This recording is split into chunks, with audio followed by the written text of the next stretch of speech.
সবারই তো মনে কয় পড়াশোনা করানি জীবিত উন্নত করো না, আগে আনছি না, আল্লাহর কাছে ভাগ্যে নাই। 7 মাস 8 মাস পর্যন্ত একে পেটে নিয়ে নিয়ে আমি দুধ বিক্রি করছি, মানুষের বাড়ির সিঁড়ি বাইছি। মানুষ যারা চলতে পারে ওরা পাচ্ছে, আর যারা গরিব, যে আমরা যে গরিব, আমরা তো কিছুই পাচ্ছি না। চা পাতা তোলার পরে ছেলে মেয়ে এক বেলা খাওয়ান দিতে পারলে আরেক বেলা দিতে পারছি না। বাবারে কাজ কাম চলে না, কি অবস্থা, পারি না কিছু করতে, খুব কষ্ট, বিরাট কষ্ট। মনে করেন যে একটা পাউডার নাই, সে কিভাবে যে চলে সে নিজেই জানে না।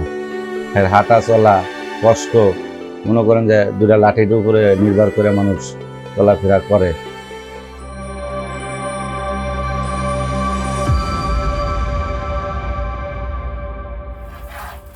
যখন আমি দুধ বিক্রি করি নাই তখন আমি আর কি সেলাই মেশিনে কাজ করছি। আমার ওই বড় ছেলে যখন হয় নাই তখন আমি গার্মেন্টসে চাকরি করছিলাম 5-6 মাস। তো শেষ মাসের টাকাটা দিয়ে আমি মেশিন কিনে রাখছিলাম, যাতে আমি একটু কাজ করলে যদি আমার 10 টাকা কোনো সময় হাতে থাকে তার জন্য। পরে এই যে এখন পড়ে আছে, তাও আমি নষ্ট হয়ে যাক, ভালো থাক, আমি বেশি না। কিসের জন্য?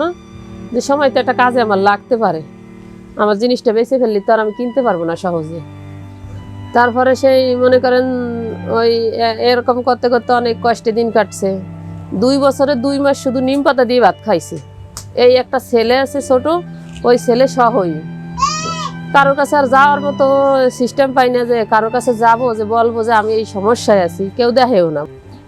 এরকম করতে করতে এখন মানুষের দুধ বিক্রি করি, মনে হয় কি একটা গরু যদি কিনতে পারতাম। করতে করতে চেষ্টা করতে করতে পরে আল্লাহর ইচ্ছা হয়েছে, একজনের কাছ থেকে গরু কিনতে পারলাম অনেক দূর থেকে। এই অবস্থায় যে প্রেগন্যান্ট অবস্থায় আপনি কাজ করেন, তা আপনার কষ্ট হয় না? কষ্ট হয়, কষ্ট হয়, তারপরও কি করব? কষ্ট লাগলো তো কাজ করতেই হবে। এখন কাজ যদি না করি বাচ্চা কাচ্চাকে খাওয়াবো কি? চালের দামটা 50 টাকা কেজি, 2 কেজি চাল কিনলে 100 টাকা সিরাই যাচ্ছে। তো সারা সপ্তাহ কাজ করলে তলব পাচ্ছি 700 টাকা, 800 টাকা, 900 টাকা। এতটা তলবে কেমনে সংসার চলবে? আর কষ্ট হচ্ছে বলে যদি কাজে না আসি, তাহলে বাচ্চা কাচ্চা উপাসে রইলো, আমরাও নিজেকে উপাসে রইলি। আপনার স্বামী বলে না যে এই অবস্থায় প্রেগন্যান্ট অবস্থায় কাজে না যাওয়ার জন্য? ও তো বলে যে কাজে যাইও না, কি করবো? এখন কাজে যদি না যায়, ও যদি একলা কাজ করে পেটে চলাবো কোনটা?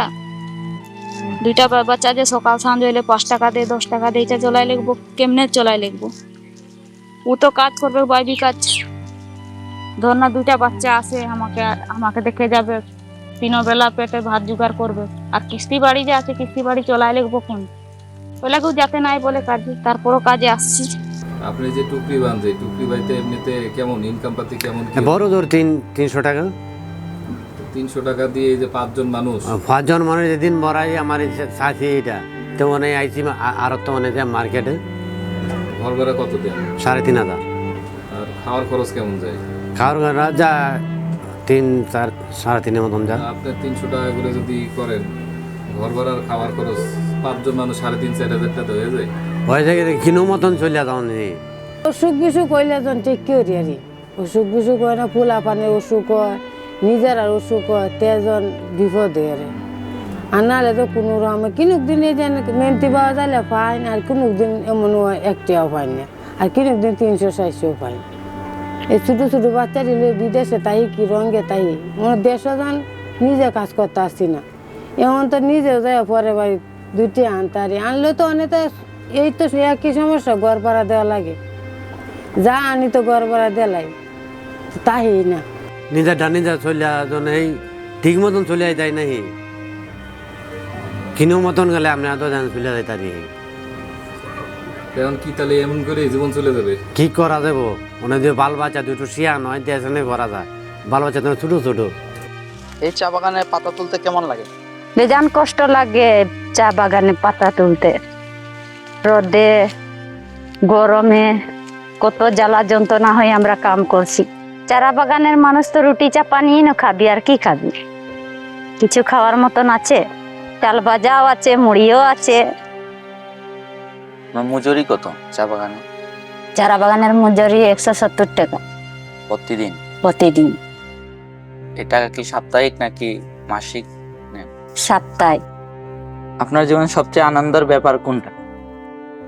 সবচেয়ে আনন্দ হইলো খুব কষ্ট করে বাচ্চা কাচ্চাকে লেখাপড়া শিখাইছি, যে আমার এইটুকুই আনন্দ লাগছে যে বাচ্চা কাচ্চা যেমন মা বাপের নাম লিখতে পারছে।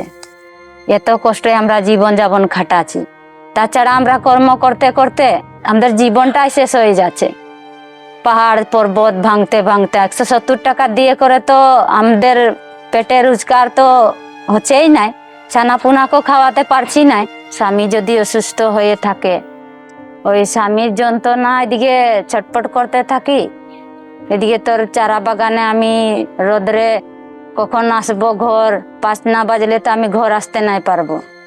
ধরা পাতি তুলে মানুষগুলাকে বলবো যে আমার স্বামী অসুস্থ আছে, আমি আজকে ছাড়ে আইলাম, আমাকে তো তাড়াতাড়ি যেতে হবে।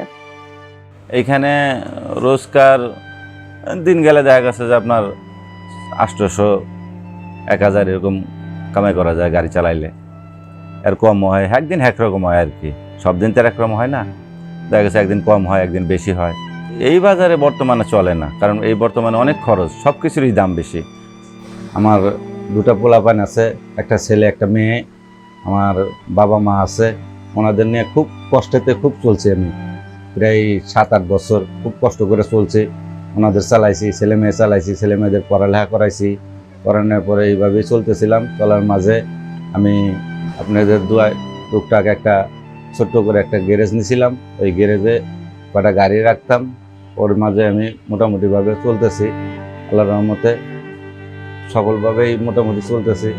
এর মাঝে দিয়েই আল্লাহ আমার চালাচ্ছে, কষ্টে দিয়েই পার করছি। আমি কোনো সময় আমার ছেলে মেয়েদের বুঝতে দেই নাই যে আমার ছেলে মেয়েরা কষ্টে আছে। ওরা কোনোদিন এসে বলে নাই যে বাবা এটা লাগবে ওটা লাগবে, আমি বুঝতেই দিই এই জিনিসটা। তারপরও এসে বলে, ওদের চাহিদা পূরণ করি আমি। মনে করেন যে একটা পাও যার নাই, সে কীভাবে যে চলে সে নিজেই জানে না। এর হাঁটা চলা কষ্ট, মনে করেন যে 2টা লাঠির উপরে নির্ভর করে মানুষ চলাফেরা করে। দুঃখের কাহিনী বলতে গেলে পরে আসে না মুখ দেয়া, তারপরেও বললাম আর কি আপনাদের মাঝে।